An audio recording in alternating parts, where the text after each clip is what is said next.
Pois sexa para comer na praia ou para comer na casa, os consumidores nótano cada vez que pasan pola caixa. A cesta da compra continúa encarecéndose. A OCU calcula que os alimentos son xa un 35% máis caros que hai pouco máis de 3 anos. O indicador adiantado do IPC sitúa a inflación de xullo no 3,5%, 3 décimas máis ca en xuño. Unha evolución que os consumidores notan especialmente ao facer a compra. Se ha disparado todo, por ejemplo, la fruta y las verduras muchísimo.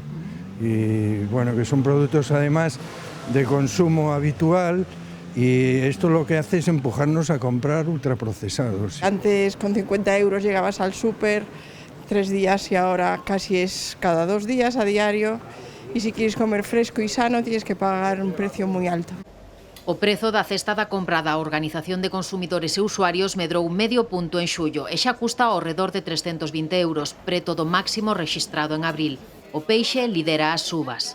El pescado ha subido, antes yo compraba mucho salmón y ha subido el doble. Baixa un pouco o tema do tamaño e intentan buscar pois cousas máis asequibles. Se non lle encaixa unha cousa, levan outra. Non traen unha idea fija.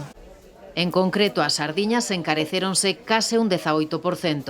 Tamén subiron as froitas e as verduras de temporada. Os pementos verdes, por exemplo, un 8%.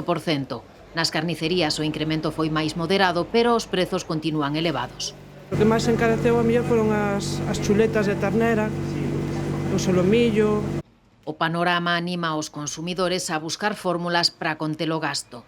Intento comprar día a día para maximizar lo que compro y no dejar que se me estropee nada. Yo utilizo mucho una marca blanca que tienen aquí, en este supermercado, porque es más barata y es igual.